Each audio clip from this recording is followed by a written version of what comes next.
Welcome back sa ating channel. Naging mainit nga na usapin di umano sa mundo ng social media. Tila linaglag na nga si Kuting ng Norte ng mismong kanyang anak na si Sandro. Dito nga natin makikita mga kaibigan na talagang matutuluyan ng maaatake nga itong mag-aamang ito matapos nga ang mga karumal-dumal na nangyayari at nabulgar sa publiko ay talagang inaatake na sila sa puso at talagang kinakarma na ang mga mag-aamang ito. Dito nga natin makikita mga kaibigan na talagang patuloy pa rin ang pangungulimbat nila, ngunit hindi na nga nakapagpigil ang mga ibang judges at mga ibang abogado na talagang magbabase nga sila sa pinasa sa Korte Suprema na mga ebidensya laban sa kanila, na kung makikita natin ay talagang linaglag na nga rin ni Sandro itong si Kuting ng Norte na ino na tunay na bangag, tila mag-aama na naglalaglagan. Dito nga natin makikita mga kaibigan na talagang sakim nga sila sa kapangyarihan at sakim nga sila sa salapi dahil sila mismo ay naglalaglaga na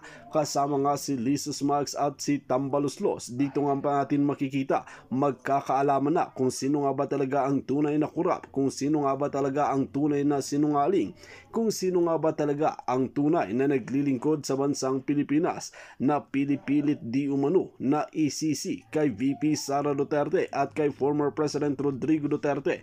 Ngunit namulat na nga ang mata ng karamihan at talagang binabanatan itong si Kuting ng Norte na ito. Well mga kaibigan, para nga sa karagdagang impormasyon, panoorin nga natin ang buong video. At kung bago ka pa lamang sa aking channel, huwag kalimutan i-click ang subscribe button at notification bell para lagi kang updated sa ating mga bagong video. At para sa solid viewers natin dyan, maraming salamat sa walang sawang pagsuporta. Alala ko, and I believe, sabi mo, inaalala mo din dahil may statement ka recently. And I am talking to all of you, mga kababayan, Kongreso, Senado man, na sana may matira pa kayong konting habag sa mga Pilipino, mga buwaka ng ina nyo. Tang ina, araw-araw ginagahasan yung pera ng bayan. Wala kayong pakialam. Ang pera binibili nyo ng mga bahay sa Paris, pinagbabayad nyo sa mga Jubetski ninyo. Mga kababayan, tama na, sobra na. Ito naman yung mga dating nagsalita, mga dilawan, nasaan kayo ngayon? This is not about me or anong ang political affiliation ko. Wala, hindi ako politiko. I am doing this for you, even you are dilawan. Ang ingay nyo noon na si Kuting ay bangag-bangag-bangag. Adyan si Nikki Coseteng, nagsalita na, dating senador, nagsasalita at ongoing ang kanyang fight against this Bangag Jr. Anong ginagawa nyo? Ayaw nyo itong pag-usapan? Narinig nyo na ang boses ni Lisa? Dahil galit kayo sa akin? O hindi nyo gusto ang alindog ko? This is not about me. This is your future. Tangina, sino tama sabi ni Pebbles sa Lakera? Basahin ko lang ang sabi ni Pebbles. Thank you, Mother. Thank you guys for doing this. Okay, sabi ni Pebbles sa Lakera. Ito, ewan ko kung anong pinagsasabi ni Pebbles din dito. Kasi may Pebbles sa Lakera. Ito banggitin ko lang. Ay, naku mga kababayan, saan kayo pupulutin? Ito, Pebbles sa Lakera. Sabi ni Pebbles, ay sino pa pinatatamaan mo dito, Mother? I don't know. Okay, hindi ko alam. Sa dami-dami na nag-post about me, hindi ko na alam kung sino-sino ang mga to. Okay, sabi ni Palangga, what Maharlika is doing now is for the sake of the country, not for the sake of the DDS and loyalista. Exactly, Mother Pebbles. If you don't trust her, she doesn't care. If you don't like her, she doesn't care. Love her or hate, she doesn't care. She will continue fighting for the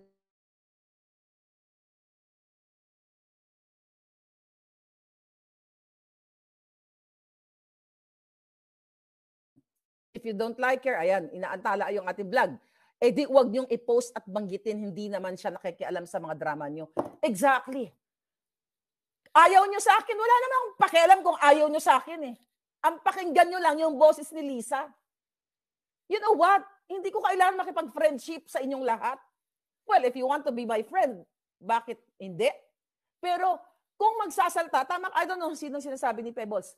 Palangga, kung sino man yung mga buwaka ng inang yan, this is not about me. This is about you. Tama siya. Pag ito ba, let's say, mawala na si Kuting, sino ba makikinabang dito? Ma-appoint ba ako? Hindi. I'm not doing this for myself kasi para ma-appoint ako or what? Panahon pa lang ni Pangulo Duterte, ulit-ulitin ko, they offered me position sa government kung gusto ko and I declined. Okay, documented yan. Okay, January of 2022. No, kailan ba yung election? 2022? No, 2021. Isang taon may natitira pa si Pangulong Duterte noon. Ang sabi sa akin, na gusto mo ba may isang taon pa si Pangulong Duterte? Sabi ko, no, Sec. Sabi ko ng gano'n, hindi ako qualified dyan at I'm not ready yet. And the fact that I have to renounce my citizenship enable for me to get that position or whatever. So, yun, tama ka, Mother Pebos. Hindi ito usapin about Maharlika. Ano ba? Kayo naman makikinabang nito eh. Pilipino. Kung makapag-elect tayo, makapaglagay tayo ng presidente o mga mamumuno na mabuti, ako ba makikinabang? Open your billions of neurons there. Yan lang ang yaman nyo para sa Pilipino. Hindi ito para kung galit kayo sa mukha ko, hindi wag nyo akong panoorin. Bakit nandito kayo? Nainis kayo sa bunganga ako, hindi shutdown nyo yung mga tenga nyo. But you have to listen kung ano yung nangyayari sa Pilipinas. Ano ang hinaing ng bayan. Then kung nakikita nyo na ang bigas ngayon ay baka fake news lang. Baka AI lang na nagsabi na ang bigas ngayon 65 to 75 pesos per kilo. Eh baka hindi natin alam na ang bigas pala ay 10 pesos per kilo lang. Baka hindi natin alam. Kasi AI lang. Yan yung palusot ng buwaka ng inang gobyernong ito. And now, tinatarget kayo lahat. Ini-ignore itong issue na ito na si Lisa ay involved sa extraction, sa smuggling with Michael Ma, kay Pulboronic Sayarot na sinasama nila sa kanilang mga state visit. Itong mga issue na to ay enough na para tanggalin si Marcos Jr. dahil hindi siya ang nagpapatakbo sa bayang ito. Hindi ito usapin na ako ay dilaw, pula, puti. Usapin ninyo ito. Kung tutuusin, wala na sana pakialam dyan sa Pilipinas kung tutuusin eh. I'm here. Pero I am pro-Filipino because I was born there. Diyan unang pumatak ang dugo ko. Mga putang ina nyo, mga tangina nyo, mga politiko kayo. Ngayon sasabihin ninyo, bakit nakikialam ang isang Amerikano? Bakit may mga Amerikano sa West Philippine Sea? Sige nga. Bakit nandyan ang mga palangga ko? Mga brusko-bruskong mga Navy? Bakit nandyan? Ayaw niyo ako makialam? Kasi Amerikano ako? Bakit may EDCA kami dyan? Sige nga, kung yan ang narrative ninyo. Bakit may EDCA kami dyan kung ayaw niyo ako makialam? Ayaw niyo kami makialam mga Amerikano? Kung yan ang narrative niyo, dapat si Maharlika ay hindi nakikialam sa Pilipinas. Sabihin niyo kay Kuting, palayasin niya yung mga kababayan ko dyan sa West Philippine Sea. Palayasin, tanggalin niya yung mga armaments, lahat ng mga pangdigma. Tanggalin niya yan, itapon niya kami dito, ibalik niya yung mga kapalangga ko dyan. If that is the narrative of this Jutang Ginimis Bangag government. See? Mga palangga, ang gustong ipakalat ng pugwakan ng inang Bangag at Lisa Tanas na ito na si Maharlika ay walang karapatang magsalita sa usapin ng Pilipinas kasi siya ay Amerikana na.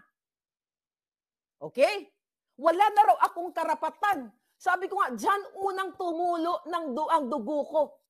Hindi nyo maiaalis sa akin dahil dyan ako ipinanganak. At may mga batas sa Amerika, may mga karapatan kami, Filipino-Americans, Chinese-Americans, lahat, na kami ay tangkilikin ang aming pinanggalingan. Waka ng ina mo, Bangag Junior, kailangan mo nang bumaba. Lisa Tanas kayong hayop kayo, tambalusos kayo. Yan ang pinapakalat nyo sa mga walang neurons ninyong mga bayarang, mga trolls. See that? Tanungin kita, ikaw palangga, dilawan ka mang politiko ka mang hindot ka. Tama ba na si Maharlika ay dapat hindi makikialam sa usapin ng politika o mga pangyayari sa Pilipinas? Pero your president ay nakipagkaibigan dito sa amin at humihingi ng rescue para girahin ang China. Kung yan ang narrative nyo, sabihin nyo yan kay Bangag Jr. bago nyo patahimikin si Maharlika o alisin ang kanyang karapatan na magsalita ang freedom of speech ni Maharlika na isang Amerikana paalisin mo muna lahat ng mga Amerikanong mga kababayan ko dyan at huwag nyo silang idamay sa dispute dyan sa China. See? Now you know? Yan ang i-debunk nyo sa mga jutang gininang gobyernong bangag dahil isa-isahin kayo. Doon sa issue ng distressed mother na sa Turkey na pinadukot ni Lisa, yan ang number 1 halimbawa na ginamit ni Lisa ang Department of Foreign Affairs. Ginamit niya ang DOJ. Ginamit niya ang AFP, ISAF, Philippine Embassy para maging mastermind ng pagdukot sa mga bata dahil ang gusto ni Lisa Tanas based doon sa, I think, informante ni SAS na hawak ng distressed mother ang isang iPad o anuman na computer na kung saan nakalagay doon, isa-isa nakalita niya siguro doon kung ano, video, messages, everything na si Lisa at ang Bangag Junior na ito ay nakikipagsabwatan sa illegal dealings with Francis Chua. No wonder itong Chua na ito naka-bulletproof ang kanyang bahay. Alam mo yan, Sas? Baka nakarating sa'yo. No wonder itong Chua nakasabwat ni Lisa ay naka-security and everything dahil takot at may mga kalaban din sa dyan na kanilang mga dinodorobo ayon sa ating mga impormasyon na nakakarating dito na itong taong ito ay nakikipagsabwatan kay Lisa. And this is alarming for you, mga kababayan. Andito na ako, tinaya ko na ang alindog ko. May bounty na ang ulo ko. Anytime pag natarmingan nila ako, they can kill me, mga palangga. And you have to move now or never. Tanga na lang kayo, mga palangga. At gusto nyo, malubog na malubog ang Pilipinas. Minsan na ako nagkamali sa pag-support sa buwaka ng inang Marcos Jr. na ito. And I want to redeem myself na minsan sa buhay ko may sinuportahan akong bangag.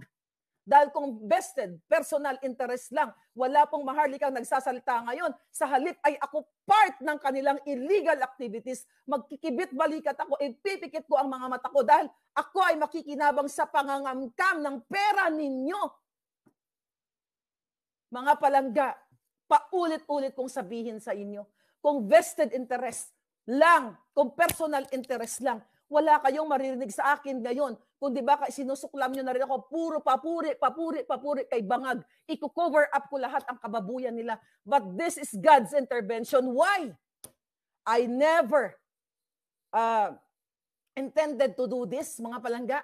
Never pumasok sa isipan ko na may mga puting ahas from PDEA, PNP, AFP, PS, lahat ng pasangay ng gobyerno na magbigay sa atin ng impormasyon. The reason why nangyari ito, sabi ko nga, inadya ng Diyos to na malaman ninyo kapalit ng threat sa akin.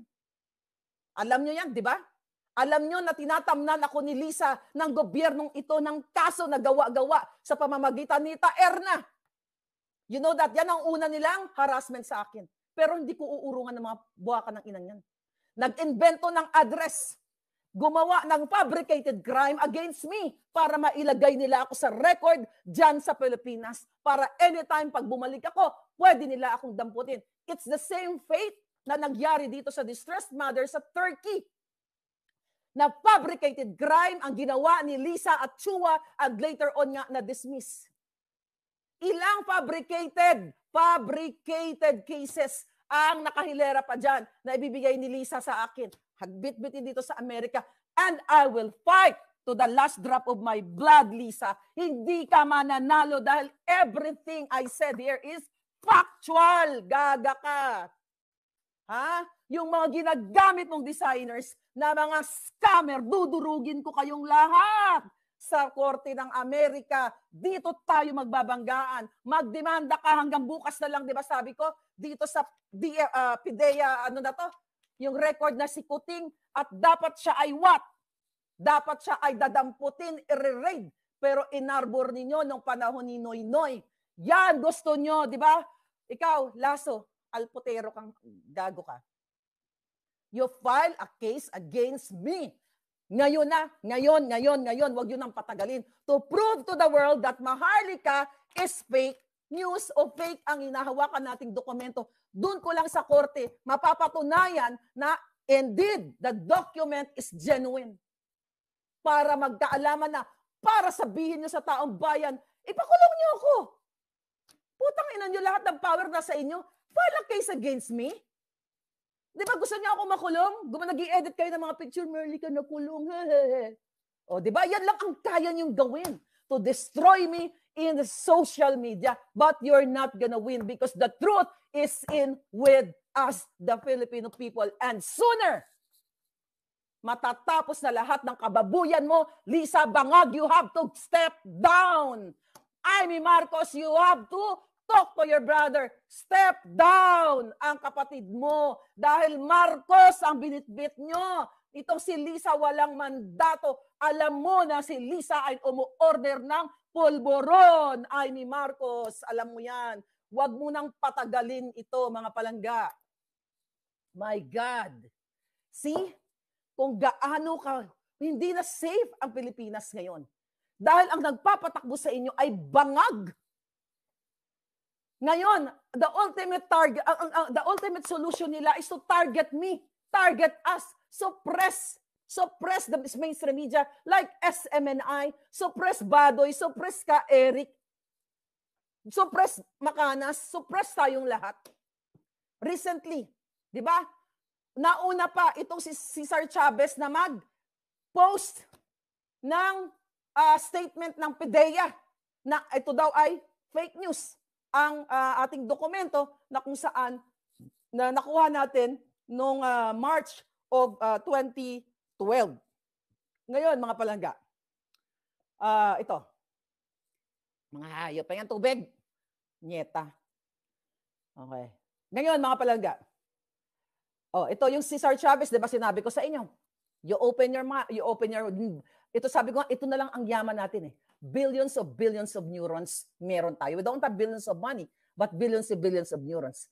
Itong minsan, na pumalpak din, itong si Cesar Chavez na strategist, presidential communication eklabus strategist ni Kuting.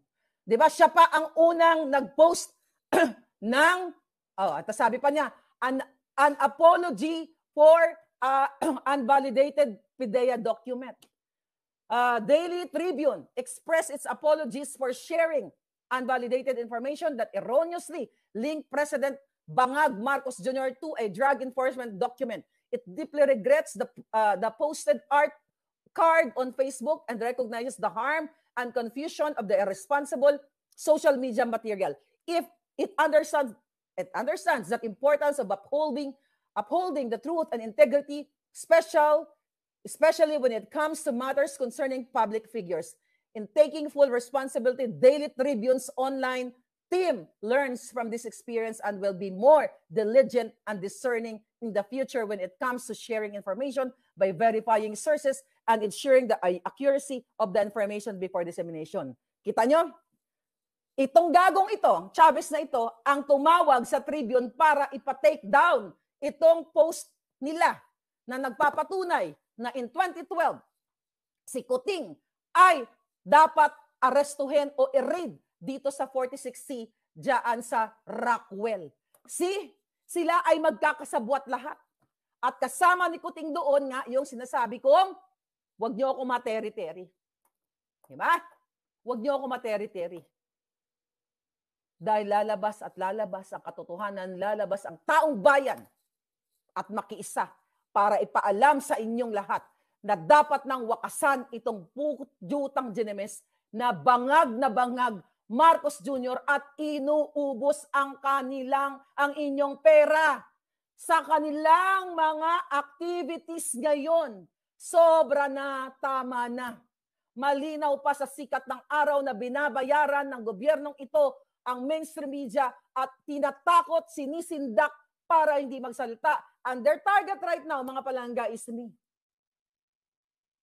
Gugurgurin nila ako. Number one, gugurgurin nila ako dahil pinahahunting nila ako. I have two signed, one lang pala, yung isa, screenshot. One powerful signed affidavit na nagsasabing pinapahunting ako ni Lisa Ahas dito at ng gobyernong ito to gurgur me. And again, by the power of God, hindi mananalo ang mga hinayupak na ito. Hindi mananalo ang mga demonyong ito dahil mananalo ang boses ng taong bayan. Kayo po ang magdedesisyon. Ha? Kung gusto nyo akong magurgor dahil sa pagsasalita ko ng tama dito, eh di baliktad na ang mundo. Kung ganyan ang narrative nyo, kasi may nababasa ako, well, galing naman sa mga dugyot nila, na dapat daw ako ikulong, dapat daw ako gurgurin na, dapat daw mawala na ako sa mundo. If you're in your sound mind, tama ba ng isang nagsasalita gugurgurin? Ba't niyo gurgurin yung presidenteng bangag ninyo? Ha? May maipapakita ba na si Maharlika dito ay minsan in 2012 ay bangag na nagsisesyon sa Rockwell, sa condominium dyan? Ha? Kung meron akong past record na ako ay nagbabangag, tangina, ako ang pinakamaingay sa pamilyang ito, pero ako ang walang bisyo. Ni sigarilyo, mga palangga, never ever. Inom, social climbing 101 lang, occasionally lang. Kahit ang junganga ako dito, mga palangga, ay umaabot hanggang ibang kabilang hibok-hibok. Wala akong bisyo, pero si Bangag Jr., si Lisa Tanas, yan ang mga walang tamang katinuan, kaya binababoy kayong lahat. They don't care. Travel here, travel there. Wala silang pakialam sa inyo. Ini-ignore ang mga malalaking issue na dapat nilang i-address. Ang involvement sa pulburon, involvement sa pagkikidnap, involvement sa smuggling, yan ang nagpapahirap sa inyo. Involvement sa pinaka-kontrobersya na PCSO, winning ni Mel Robles, na sinabi mismo ni Lisa, araw, sama-sama tayo maging milyonaryo. Yan ang pinakamalaking issue. Diyan na lang ang mga kababayan umaasa na one day maging millionaire sila. Ninanakaw pa ng gobyernong ito ang kanilang panalo dahil dun sa mga gawa-gawa nilang winners. You know that, mga kababayan. Ngayon, galit kayo? Ang galit lang sa akin, mga bangag. Ang galit lang sa akin, mga taong walang pagmamahal. At yung mga sinasabi ni Mother Pebbles na ginagamit-gamit ang pangalan ko, okay lang yun, Mother Pebbles. Pero I don't care. Tama siya. Walang pakialam sa inyo. You don't like me? I don't like you too. Mga palangga, ha? Ayaw nyo sa akin? Sinabi ko bang gustuhin nyo ako? Ang sinabi ko lang, ipaglaban nyo taong bayan nyo. Ang taong bayan, ang Pilipinas. Hindi ko sinabi na gustuhin nyo ako. Ha? Wala akong sinabing labin nyo ako. Dahil marami naman nagmamahal sa akin dyan, mga palangga. Kay, thank you. Ang gusto ko lang mag-react kayo at ipalaganap nyo sa inyong mga anak na minsan, March 10, 2012, itong hindi pa pala to napopost. I-post na nga natin to mamaya. From PDEA, bago dun sa pre-op, mga palangga, na document from the PDEA. Babasahin ko uli. Memorandum to Director 2S Investigation Division. Ay, by the way, may nakarating pala sa akin. May nakarating bago ko makalimutan about this. Tina-target na itong team leader, itong ahente dito. And I'm praying for him. Yung nakalagda dito ay tina-target na. You know why? Actually, mga kababayan, March of 2023, last year, tinarget na ng gobyernong ito ang agent na nakapirma dito. Okay, I'll tell you ha. Bakit tinakpan ko? Okay? Ilatag na natin yung strategy para malaman natin. Okay? Bakit tinakpan ko itong pangalan ng pumirma? Bakit? Para hindi makahanda ang mga bobo dyan sa PCO, Presidential Communications, kung paano nila idepensa o pasinungalingan ito. Kung strategist si Pangulong Duterte, anak niya ako. Why? Mga palangga. Okay? Kasi, no. Kasi mga palangga, yung nakapirma dito, tinamnana ni Lisa Tanas ng gobyernong ito ng mga kaso-kaso. Why? Kasi noon pa lang, bago pa sila umupo, ito ang kanilang plano ayon sa ating informante na kailangan tamnana si investigation agent para once na lumabas itong papel na ito, ang sasabihin nila, itong particular agent na ito, si Juan de la Cruz, kunyari, ay may mga kasong ganito, to destroy his credibility. But this agent ay napakaganda ang kanyang record sa panghuhuli ng mga malalaking pulburonik. See? Kasi kung pinigay ko sa inyo ang pangalan o permado na papel na ito, ipapakalat ng Presidential Communications, ipapakalat ni Lisa ang kanilang mga black ops na tirahin si agent. Pero bakit hindi nila matira si agent? Kasi hindi ko naman nilabas yung pangalan eh. Pag tinira nila, pag sila ang naglabas ng pangalan ni agent Juan de la Cruz, meaning they have that copy of this. Gets nyo? Ready ba ang mga billions of neurons nyo? Kaya hindi ko, isa sa mga strategiya ko yun naman ako kay Pangulong Duterte. No, kidding aside. See? Kaya hindi nila, mga palangga, okay? Kaya hindi nila mailabas-labas ang pangalan ng agent. Kaya di ba hinahamon nila ako? Bakit tinakpan ang pangalan ng agent? Bakit hindi nyo ilabas? Ipakalat nyo sa trolls nyo. Okay? Ipakalat nyo sa trolls ninyo. May naglabas ba? O ipakalat nyo sa trolls ninyo para tirahin ito si agent. Pero, hindi nila ilalabas yan. O you'll never know in the next few days. Kasi malalaman ng taong bayan kung sino itong taong ito. Kasi ang press release ng PDEA is AI, Artificial Intelligence daw, fake daw. So kung ito ay fake, based sa kanilang kasinungalingan, how come maglalabas pa lang, kunyari, ilalabas nila yung pangalan ng nakapirma dito. Now, you know the strategy? Yun ang purpose nun kung bakit nakakover ang nagpirma dito. Alam nyo na, mga ulol kayong mga taga-PDEA. Then, date, ito, tuloy natin. Subject, reported nefarious activities of muntik na. Of Terry, okay, of Terry at Bongbong Marcos Bonget, March 10, 2012. This has reference to the reported nefarious activities of wag mo ako materi-teri. Are you chok-choking my husband? Okay, yan yun, yung kasama ni Kuting. Of Unit 46C, Rizal Tower Building, Rockwell, Barangay Poblacion, Makati City, and Bongbong Marcos at Bonget with unknown address, a confidential informant personally appeared before this office and reported the above-named showbiz and political personalities together with some unidentified male and female companions who were allegedly frequently seen inhaling white powdery substance suspected to be illegal pulburon inside the above-cited condominium unit.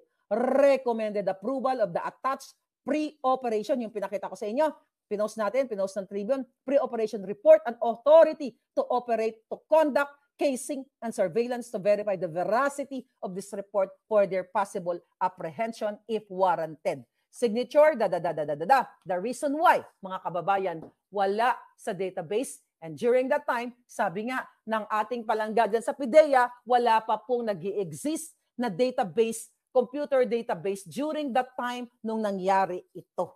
At yan ang nakakatawa sa PDEA, kaya their solution is to gorgor me, to harass me. But I challenge, bago nyo ako gurgurin, lumaban kayo, you file a case against me so I can prove to the court kung ito ay original o hindi.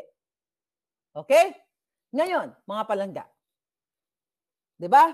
Kasi mga kababayan, mismo ang PDEA, okay? Mismo ang taga-PDEA o nagtrabaho sa PDEA, mga kababayan, ang nagsabi sa atin na ginagago tayo ni Lazo.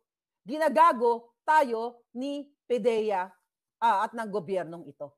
Bakit kamo mga palangga?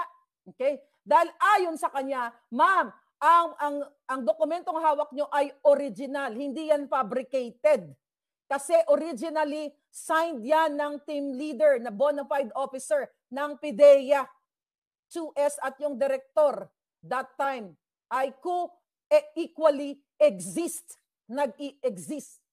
Kaya sabi niya dito, ay ang kasinungalingan ni PDEA, sabi niya, ulitin ko, ha ha ha, sabi ng mga tao dito sa loob ng PDEA, wala pang pormis sa PDEA that time. In 2019 lang nagkaroon ng pormis. Kaya wala talaga yan sa database. Maglabas ka, kamo, sabihin mo kay PDEA Lasso ng dokumento na existing na ang pormis. You Lasso, gobyerno, maglabas daw kayo ng dokumento na during that time in 2012 ay existing na ang pormis. O yan, ilabas nyo.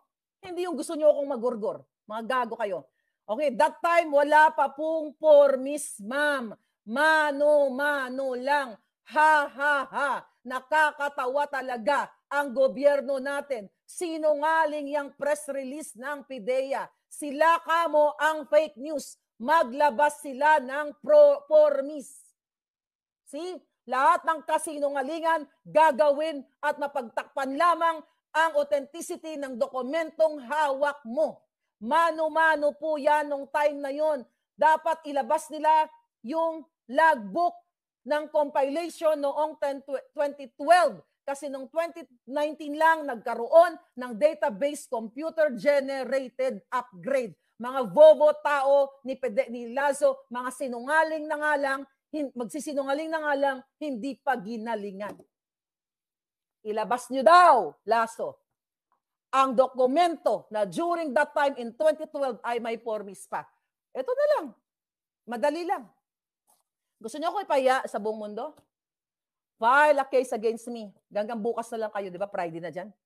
Nakatunayan na si Maharlika ay nagpakita ng peking dokumento. Pag nakasuhan ninyo ako, lalaban ako sa inyo dito sa Amerika. Hindi dyan. Putangin na. Hawak nyo lahat yan eh. Hindi dyan. Dito. Amerikana ako, di ba? Yan, di ba? Yan ang mga dramatization. Dito tayo. Para dito may laban ako. Ano laban ko dyan? Ay, presidente nyo bangag, hawak niya lahat. Anyway, mga palangga, we have to, kailangan nyo na magsama-sama. Enough is enough. Kailangan po nating magtipon. Kayo dyan, kumpara kayo sa pagbangon ng Pilipinas, totoong pagbangon, you have to get up, speak up, okay? And use your billions of neurons para sa inyong mga anak. Hanggang huling patak ng dugo ko, nandito ako para sa inyo. No turning back. Wala na po ako, saan ako atras? Hindi na ako pwedeng magpa-cute-cute pa. I said all the factual and showed you the evidence na itong demonyong bangag na presidente ay hindi nagpapatakbo sa inyo.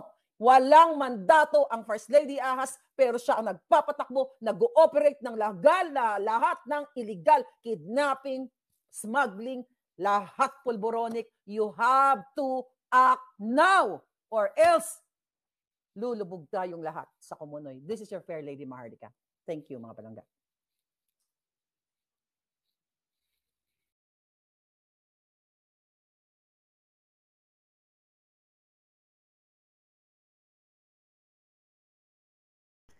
Dito nga natin makikita mga kaibigan, ang mga karumal-dumal nga na ginagawa ni Kuting ng Norte sa loob mismo ng Malacanang ay hindi na napigilan na mag-leak ang mga information na talagang bangag nga ito sa pulburon at mga kabalbala na nangyayari sa bansang Pilipinas ay ang mastermind ay si Kuting ng Norte at Lisa Smugs at Tambaluslos. While mga kaibigan, kung kayo ang tatanungin, ano ang inyong mga opinion? Just comment below sa ating comment section at ating pag-uusapan.